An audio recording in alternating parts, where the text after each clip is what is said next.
নিশ্চয়কৈ ৰাজদীপ চৌক যোৱা 14 নৱেম্বৰত এখন NHMৰ এখন নটিছ আৰু এই নটিছখনৰ পিছতে হাহাকাৰ লাগিছে এতিয়া সকলোতে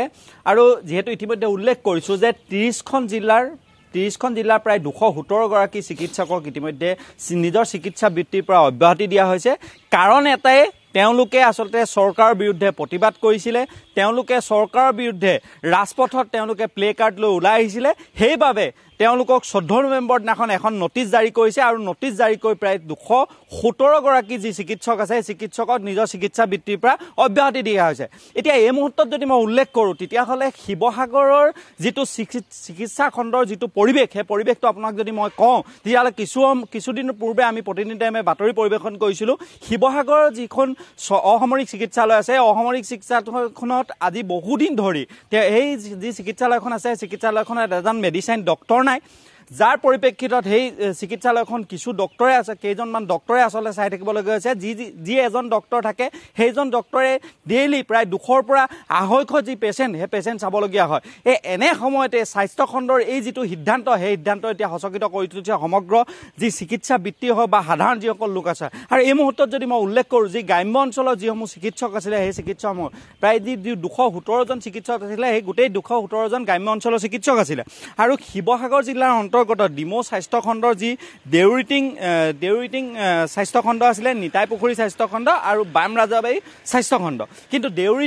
দেউৰিটিং যিটো অঞ্চলৰ কথা কৈছো সেইটো বহু ভিতৰুৱা এটা অঞ্চল ডিমৌ এটা বহু ভিতৰুৱা অঞ্চল সেই অঞ্চলটোত যি আমাৰ ডিমৌ যিজন সাংবাদিক সেই মৃদুল বৰগোহাঁই ইতিমধ্যে উল্লেখ কৰিছে তেওঁ কৈছে যে এই দেউৰিটিং যিটো স্বাস্থ্য খণ্ড আছে সেই স্বাস্থ্য খণ্ডখনত বৰ্তমান চিকিৎসক শূন্য হৈ পৰিছে কিন্তু নিতাইপুখুৰী আৰু বাম ৰাজাবাৰীত আছিলে সেই বাম ৰাজাবাৰীত কালি নিশা শিৱসাগৰ জিলা যি মহকুমা স্বাস্থ্য বিষয়া আছে স্বাস্থ্য বিষয়া ডিমৌ স্বাস্থ্য বিষয়া তাত দুজনকৈ চিকিৎসক নিতাইপুখুৰীত এজন আৰু বাম ৰজাবাৰীত এজন চিকিৎসক নিযুক্তি দিছে কিন্তু এই চিকিৎসা বৃত্তিত আসলতে নিয়োজিত হৈ থকা এই যি 217 গৰাকী চিকিৎসক যি চিকিৎসকলৰ এতিয়া নিজৰ জীৱনত আপুনি ইতিমধ্যে উল্লেখ কৰিছে যে তেওঁলোকৰ জীৱনলৈ কাল অমানিশা নামি আহিছে কাৰণ চৰকাৰখনে বাৰম্বাৰ কৈ থাকে যে নৱপ্ৰজন্মৰ যিটো নৱপ্ৰজন্মৰ চাকৰি ক্ষেত্ৰত আসলতে তেওঁলোকে বিশেষ গুৰুত্ব প্ৰদান কৰিব তেনে সময়তে দেখা গৈ যে এই উঠি অহা যিসকল চিকিৎসক আছিলে সেই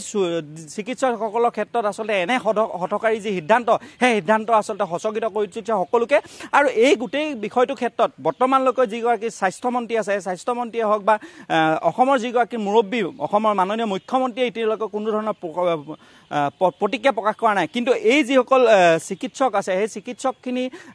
অব্যাহতি দিয়াৰ পিছতে ৰাজ্যৰ যি 14খন যি চিকিৎসালয় আছে চিকিৎসালয়ত ইতিমধ্যে চিকিৎসক শূন্য হৈ পৰিছে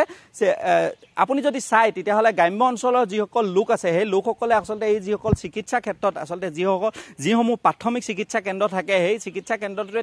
তেওঁলোকৰ বাবে একমাত্ৰ ভৰসাস্থল কাৰণ শিৱসাগৰ যদি এই মুহূৰ্তত চাই তেতিয়াহ'লে বাটপথ কোনো সুচল নহয় কাৰণ তেওঁলোকে ওলাই আহি পেলাই এখন চিকিৎসালয় শিৱসাগৰৰ যদি জিলাখনলৈ চাই জিলাখনৰ এই যিখন অসামৰিক চিকিৎসালয়খন সেইখনৰ দুৰৱস্থা এতিয়া পুতৌ লগা আৰু এনে ক্ষেত্ৰত শিৱসাগৰকে ধৰি ৰাজ্যৰ 30খন জিলাৰ যি 217 গৰাকী যি চিকিৎসক সেই চিকিৎসকৰ যি এনে হঠকাৰী সিদ্ধান্ত সেই সিদ্ধান্তৰ বিৰুদ্ধে এতিয়া আচলতে হচকিত হৈ পৰিছে সকলো আৰু এই মুহূৰ্তত যদি মই উল্লেখ কৰোঁ এই যিসকল চিকিৎসক আছে সেই চিকিৎসকসকলক যোৱা 2/6/2025 তেওঁলোকক